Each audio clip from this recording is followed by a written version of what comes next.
The creation of tea in China suggests the first tea tax must have been in China. Yes, the first recorded tea tax was in 780. Marco Polo never reported drinking tea, but claimed there was a Chinese tea tax in his Travels of Marco Polo, written in 1300. Governments taxed commodities, and tea was no exception. The British tax was about 25%. The result? Merchants were masters of smuggling and other forms of deception. In England, that often meant unloading in Ireland or Scotland. Even with smuggling losses, about 10% of England's government revenues for much of the 18th and 19th centuries came from tea taxes. Tea became popular in America. The Dutch colony of New Amsterdam imported tea from 1640, especially for the elites, served in silver pots, tea trays, and porcelain cups and saucers. Tea was adopted by the English colonies courtesy of the East India Company. Technically, they auctioned off the tea to other merchants sailing to the New World. When Salem wasn't condemning and hanging witches, they developed their own tea brew. The tea leaves were boiled to create a bitter dish, which they served with butter as a side. Why this wasn't considered witchcraft is anyone's guess. The East India Company, the EIC, was created in 1600 to trade around the Indian Ocean and East Asia. The EIC essentially conquered India and became a major importer of tea and many other goods to Britain and English colonies, probably becoming the largest corporation in the world, while also having an army about twice the size of Britain's. With the defeat of France in the French and Indian War, the EIC reached new heights in value. Internal shenanigans led to a near failure of the EIC soon after reaching lofty heights. Specifically, an executive lost a fortune shorting EIC stock, which caused a financial panic. The company was unable to pay back a large loan from the Bank of England. Add to that the difficulty of selling high-tax tea. Tea proved central to gamesmanship. Some 18 million pounds of tea were sitting in British warehouses.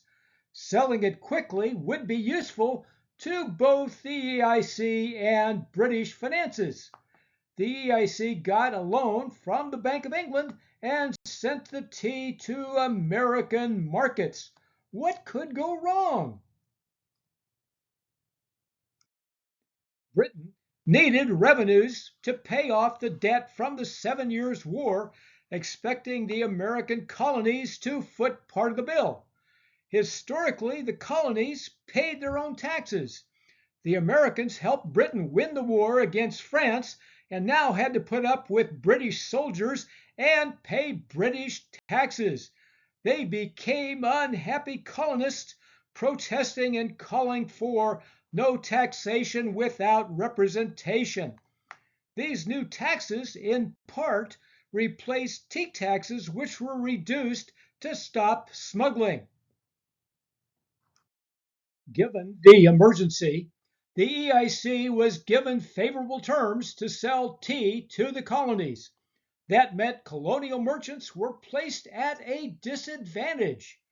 British royals, aristocrats, and sundry rich Brits owned a large percent of EIC stock, a great incentive for favorable terms. Some Americans, calling themselves the Sons of Liberty, boycotted British tea.